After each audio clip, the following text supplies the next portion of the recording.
I had always seen my stepsons, Josh and Luke, as just that, my husband's sons. They were good boys, respectful, but honestly, I never thought too much about them in any other way. Josh was 22, and Luke, at 20, was still a bit of a kid in my eyes. I'd seen them grow up over the years, but they were always around, like family, and I never let myself look at them in any other light. But that evening, everything changed. It had been a quiet night at home. The house was still, the kind of silence that always made me feel at ease. I was just walking past the living room on my way to the kitchen when I heard the sound of laughing and some shuffling, followed by the muffled thud of something hitting the carpet. It was an odd noise, and for a moment I stood frozen, unsure of whether I should just keep walking or peek inside. My gut told me to keep moving, but I felt this pull. Curiosity. I cracked the door open a little to see what was going on. I don't even know why I did it. I didn't expect to find anything out of the ordinary. But what I saw was anything but ordinary. There they were, Josh and Luke, wrestling. It wasn't some innocent, playful, brotherly thing like I'd seen them do in the past. No, this was different. It was a little rougher, a little more charged. The way they moved, the way they interacted, it felt raw. They weren't boys anymore. They were men. Both of them were muscular, their bodies toned and strong, each one flexing as they tussled, showing off their physique in a way I had never noticed before, and the look in their eyes. It wasn't just the usual teasing banter. There was a depth there, a certain level of confidence that felt almost unsettling. I found myself frozen, watching as Josh pinned Luke to the ground, his broad chest heaving as he laughed in a way that sent something strange spiraling through me. I couldn't look away, not because I wanted to see anything inappropriate, but because I couldn't quite process what I was seeing. They weren't kids anymore. They were men. Young, strong, and undeniably attractive. I felt my breath catch in my chest as I stood there, hidden behind the door. It was like I was seeing them for the first time, but in a way that made everything inside me feel wrong, like I shouldn't be feeling what I was feeling. I'm not sure how long I stood there, but eventually the noise died down, and I snapped back to reality. I quickly backed away, my heart pounding in my chest. What the hell was happening? Why did I feel so disoriented? The boys were still laughing, unaware of my presence, and I quickly slipped away, trying to shake off the feeling that was rising in me. It wasn't just about the physical change I had noticed. It wasn't just about their bodies, though. That was certainly part of it. It was the way they moved, the way they carried themselves, the confidence they exuded. It was like I was seeing a completely different side of them, a side that made me feel something I didn't want to feel. The rest of the evening passed in a blur. I tried to act normal when Josh and Luke were around, but something inside me was shifting, something I couldn't explain. And as I lay in bed later that night, my mind kept drifting back to what I had seen. The way Josh had smiled, the way Luke's body had shifted under his brother's weight, the way I couldn't shake the feeling that something had changed, not just with them, but with me too. I tried to push it all down. I told myself it was nothing. They were just growing up, that's all. But deep down, I knew it wasn't that simple. Something was different. Something inside me had been awakened, and I couldn't stop the thoughts from swirling in my mind. The next few days felt off. I couldn't explain it. But the moment I saw Josh and Luke after that night, everything felt different. I tried to convince myself that it was just a passing feeling, that it was nothing more than my imagination running wild. But the way they moved, the way they looked at me, it was impossible to ignore. I'd always thought of them as my stepsons. Yes, they were both grown men now, but still, they were family. But now, every glance, every word they said felt loaded with something I couldn't quite place. It wasn't that they were acting different, at least not overtly, but the way they were now, especially Josh, was impossible to ignore. Josh had always been the more confident of the two. He had that look about him, self-assured, capable. But now there was something about his presence that felt so much more intense. His broad shoulders, the muscles in his arms, the way his jeans clung to his legs as he walked around the house. It was like I couldn't stop noticing him, and I hated myself for it. One evening, as we all sat down for dinner, I caught Josh's gaze across the table. For a moment, our eyes locked, and it was like the whole world fell away. He didn't look at me with the casual affection of a stepson or the respectful distance he had before. No, there was something else in his eyes, something deeper. I couldn't place it at first, but the way his pupils seemed to widen, the way his lips quirked slightly, as if he knew something I didn't, it made my heart race. I quickly looked away, trying to focus on my plate, but my mind was already spiraling. Was I imagining this? Was he looking at me differently? Maybe I was just projecting. Maybe it was all in my head. But deep down I knew it wasn't. I could feel it. The tension only grew as the night went on. Josh and Luke carried on with their usual conversations, but it all felt too loud, too close. Their laughter seemed to reverberate in the room, and every time Josh's voice rose, I felt a strange flutter in my chest. It was like I couldn't escape it. The more I tried to focus on anything else, the more my mind kept returning to that look, to the way his body filled the space around him. After dinner, I went to the kitchen to clean up, hoping the movement would shake me out of this bizarre, overwhelming feeling. But as I stood there, scrubbing the dishes, I felt a presence behind me. I turned to find Josh standing in the doorway. "Need any help?" he asked, his voice smooth and casual, but there was something behind it, something unspoken that made my skin tingle. I forced a smile. "No, I'm fine, just finishing up." He nodded but didn't leave. Instead, he stood there, his eyes never leaving me. I felt my heart race again, and the air between us thickened with something I couldn't define. I told myself it was nothing. It had to be nothing. But the look he gave me, the way he stood there like he was waiting for something, it made me question everything. After a long pause, Josh finally broke the silence. "You look good tonight," he said, his voice low. It wasn't a compliment I was used to hearing from him. Not in that way. It wasn't like the casual, "you look nice" comments he'd made before. This was different. This was charged. I swallowed hard, my breath catching in my throat. "Thanks," I managed to say, feeling a wave of heat flood my body. I quickly turned back to the sink, afraid I'd show too much if I looked at him. Josh lingered there for a few more seconds before he finally left the room, but I could still feel the weight of his presence, even after he was gone. That feeling, that strange, undeniable attraction, I couldn't push it away anymore. The lines were blurring, and it terrified me. I knew I couldn't go on pretending nothing had changed.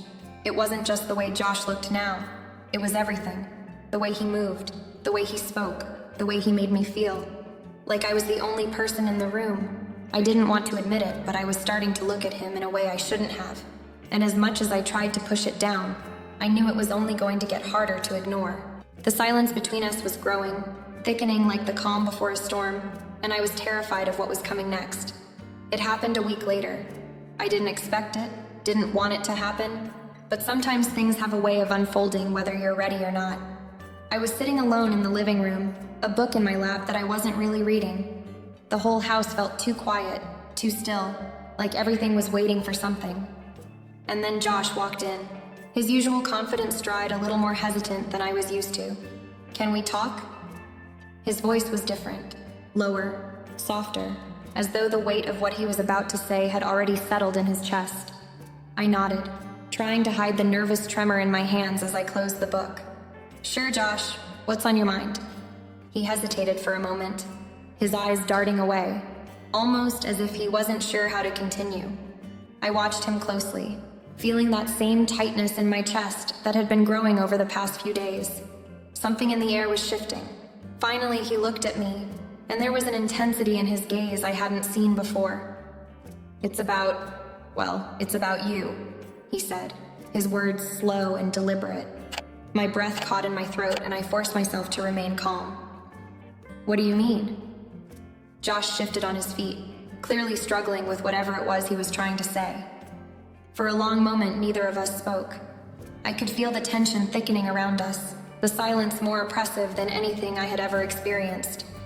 "Sarah," he said, his voice barely a whisper. I can't stop thinking about you.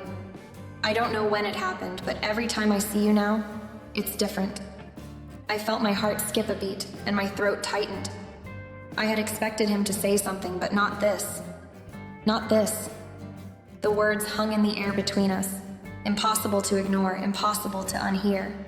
I know this isn't right, Josh continued, his voice cracking slightly as he took a step closer to me. But I can't help it. You're beautiful, Sarah.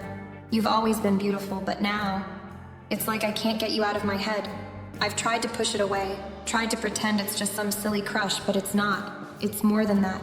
I want you. I want you in a way I can't explain, and I can't hide it anymore. The room was spinning around me, my thoughts racing, trying to make sense of what he had just confessed. I wanted to say something, tell him to stop, tell him how wrong this was. But the words didn't come. Instead, I found myself staring at him, at the raw vulnerability in his eyes, the way his chest was rising and falling with every breath. For a moment, I was silent, caught between guilt and something else. Something I had tried so hard to suppress. My heart was pounding in my ears, my hands clammy, but I couldn't look away. The way he was looking at me, it was like I was the only thing in the world to him. You're serious? I finally managed to say, my voice trembling. Josh nodded, his expression earnest, almost desperate. I am. I've never been more serious about anything in my life. I felt a rush of heat flood my body, and suddenly I couldn't breathe. It was as if the walls of the room were closing in on me, and everything I had tried to convince myself of, the boundaries, the rules, the expectations, seemed so far away, so insignificant. Without thinking, I leaned forward slightly, my body betraying me. I wanted to pull away to stop this before it went any further, but I couldn't. The pull between us was magnetic, like something beyond my control. I don't know what to say, I whispered, my voice barely audible. Josh's gaze softened, and he took another step closer, his hand reaching out slowly, almost as if he was testing whether I would pull away. You don't have to say anything, he murmured. Just feel what I feel. You're not the only one, Sarah. I can see it in your eyes too. I know you feel something. I can see it when you look at me. The room was spinning faster now, and I felt like I was caught in a storm I couldn't escape. Everything inside me screamed to stop, to push him away, to remind myself of who I was to him, his stepmother. But there was another part of me, a part I couldn't ignore anymore, that told me to lean in, to let myself fall into whatever this was. Before I could stop myself, I found myself breathing in his scent, the warmth of his body so close to mine, and the room felt impossibly small.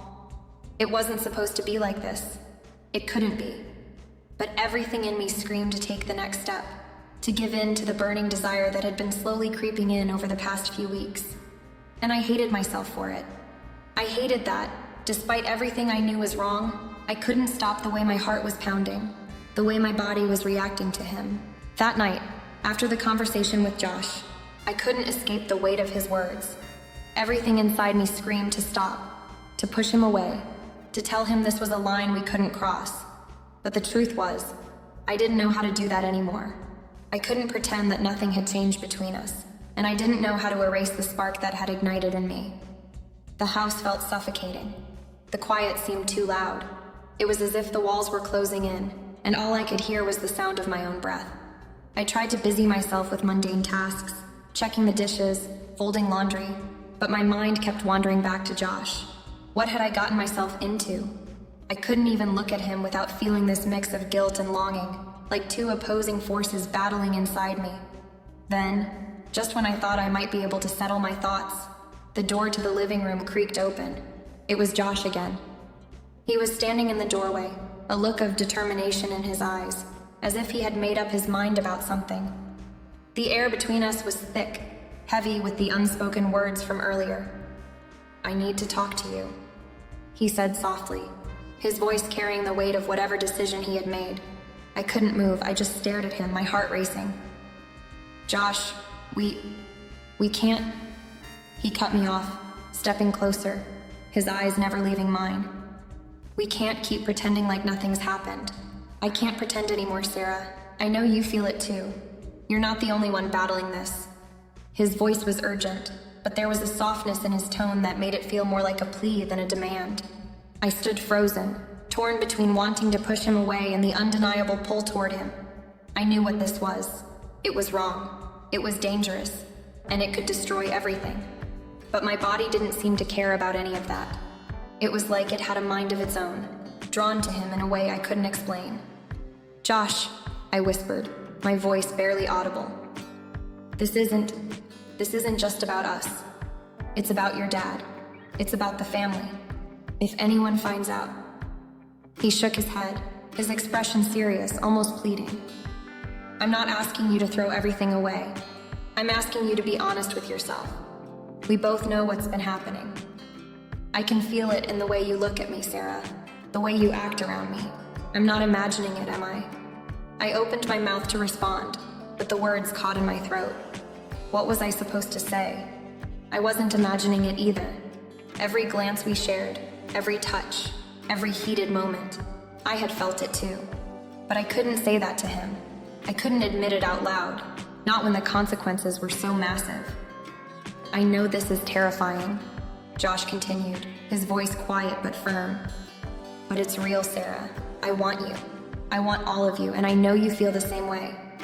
Before I could stop him, he reached out, his hand brushing against my cheek in a way that sent a jolt of heat through my body. My breath caught in my throat. I wanted to pull away, wanted to scream that this was a mistake, but I couldn't move. My body was betraying me, responding to him in a way I couldn't control. And then, in a moment that felt like slow motion, Josh leaned in, his lips finding mine. It wasn't gentle, it wasn't hesitant. It was as though everything he had held back until now came pouring out all at once. I felt his hands on my waist, pulling me closer, and for a moment, it felt like I couldn't breathe. His kiss was hungry, desperate, as if he had been waiting for this for a long time, and maybe, in some twisted way, I had been too. But just as quickly as it had started, I pulled away. My heart was racing, my head spinning. My skin felt on fire, and yet every part of me screamed to stop, to put an end to this madness before it went any further. "Josh, we can't do this," I said, my voice shaking, even though every fiber of my being was urging me to stay close, to let him kiss me again. "This is wrong. This can't happen." But he didn't pull away. Instead, his gaze softened, and he took a step back, giving me space to breathe. "I know it's wrong, but it feels so right. I can't ignore it anymore, Sarah, and I don't think you can either." The words hit me like a punch to the gut. He was right. I couldn't deny it. I didn't want to deny it. But I knew what would happen if we kept going down this path. There was no turning back once we crossed this line. And yet, in that moment, I didn't know how to stop. I didn't know how to pull away from the undeniable truth that had been simmering between us for weeks. What had started as an innocent glance had become something more, something dangerous, something that neither of us could fight anymore. The days that followed were nothing short of suffocating. The kiss had left a mark on both of us, even if we hadn't spoken about it again. Every time I saw Josh, my heart would race, the memory of that moment hanging between us like a thick fog that refused to lift. I couldn't help but feel his presence everywhere, his eyes following me, his subtle touches when passing by, the way he seemed to always be there when I least expected it, as if he couldn't bear the distance either. And yet, we remained silent. Neither of us brought it up. We pretended it hadn't happened, but the tension was impossible to ignore. I'd catch myself staring at him across the room, my breath catching in my throat every time our eyes met. He was different now, more intense, more self-assured. There was a confidence in him I hadn't seen before, and it made him even more irresistible. I could feel his gaze on me when I made dinner, his eyes following my every move as if he were waiting for something, anything that would allow him to break through the barrier we'd built between us. But I couldn't let myself go there. I was too afraid of what this could do to everything around us, to our family, to my husband.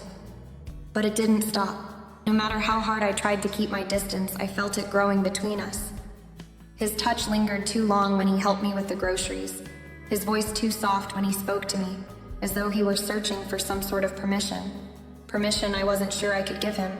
The worst part was that it wasn't just me anymore. I could feel Rachel watching me too, though I couldn't figure out why. At first, I thought it was just my imagination, just the stress of everything. But as the days passed, I started to see the way Rachel would glance at me when she thought I wasn't paying attention. It wasn't the usual warm, welcoming look of a mother-in-law. It was something more intense, something calculated. Her eyes would linger a moment too long, and then she'd quickly look away, as if ashamed of whatever she had just seen.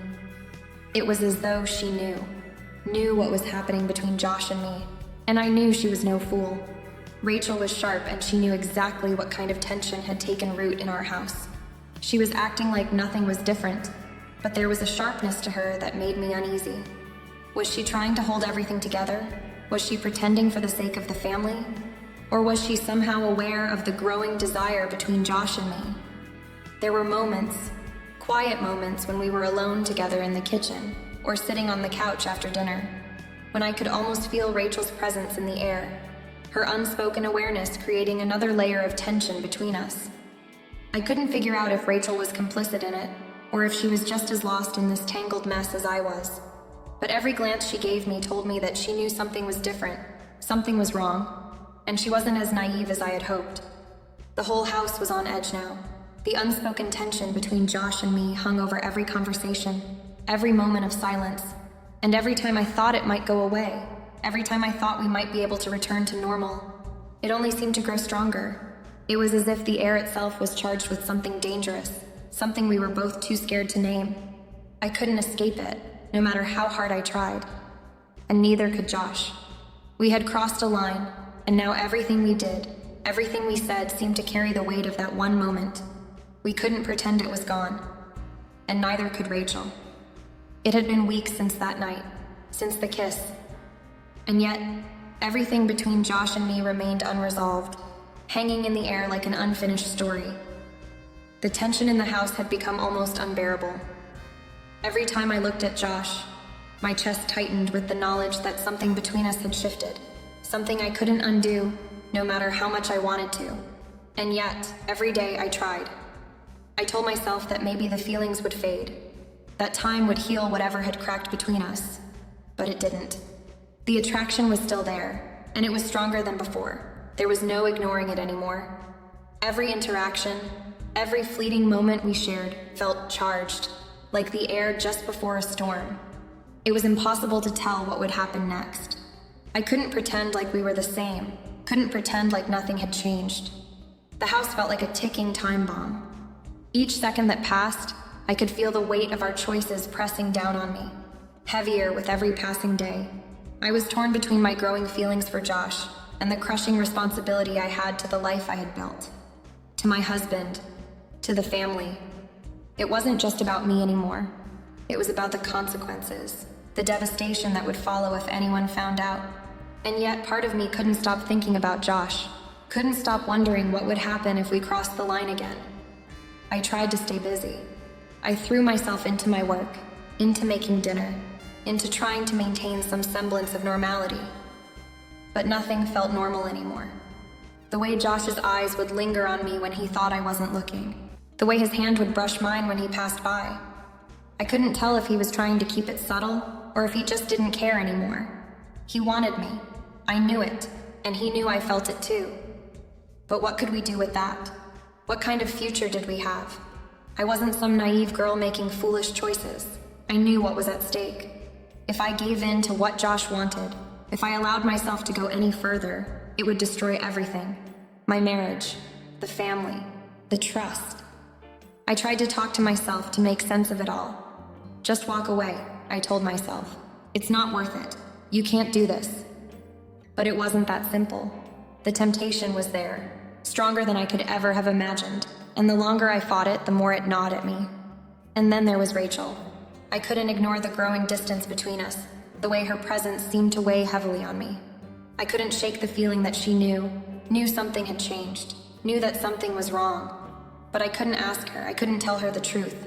I couldn't bring myself to hurt her, especially not after everything we had been through as a family. But I couldn't keep running from the truth either. I couldn't keep pretending like everything was fine. That night, I sat alone in the living room, staring out the window into the dark.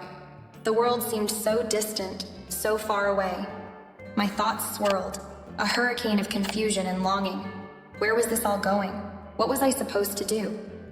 And then Josh walked in. His presence filled the room, and for a moment, it felt like time stopped. I didn't know what he wanted, what we were supposed to do next. But we both knew something had to give. We couldn't keep living in this limbo, this never-ending cycle of desire and denial.